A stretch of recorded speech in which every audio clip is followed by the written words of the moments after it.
राधे राधे दोस्तों, आपका हमारे YouTube चैनल दिव्य भक्ति ज्ञान वेग में हार्दिक स्वागत है।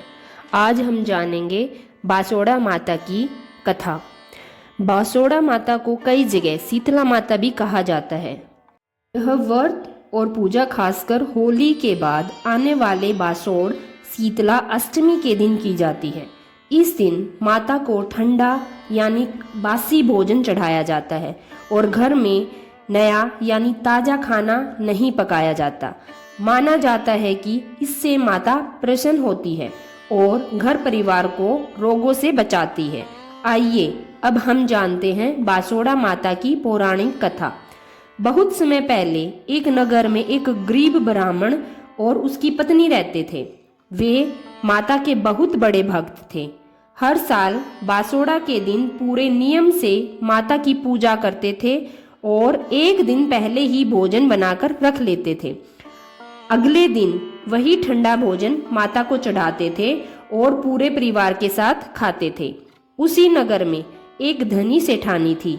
वह बहुत अहंकारी और इन व्रत पूजा पाठों पर विश्वास नहीं करती थी। जब बासोड़ा का दिन आया तो पूरे नगर में लोगों ने पहले से भोजन बनाकर रख लिया और सुबह माता की पूजा की तैयारी करने लगे। सेठानी ने सोचा, मैं क्यों बासी खाना खाऊं, और मैं तो आज भी ताज़ा और स्वादिष्ट भोजन बनाकर ही खाऊंगी। उसने उस दिन भी चूल्हा जलाकर ताज़ा खाना बनाना शुरू कर दिया। माना जाता है कि उस दिन बासोड़ा माता यानी शीतला माता नगर में घूमकर देखती है कि कौन उनका व्रत कर रहा है और कौन नहीं।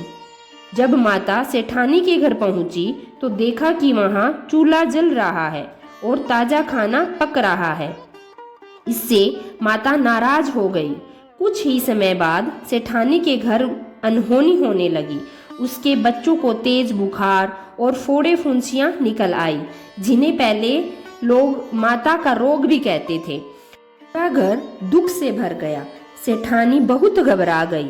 तब किसी बुजुर्ग महिला ने सेठानी से कहा, आज बासोड़ा माता का दिन है, तुमने आज चूल्हा जलाकर गलती की है। माता को ठंडा भोजन चढ़ाओ और उनसे माफी मांगो। तब सेठानी तुरंत मंदिर गई और माता के सामने हाथ जोड़कर सिर झुकाकर बोली, हे माता, मुझसे भूल हो गई, मुझे क्षमा करें। आगे से मैं हर साल आपका व्रत और पूजा करूंगी।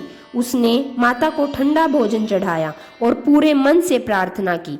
माता दयालु थी, उन्होंने सेठानी की गलती माफ कर दी।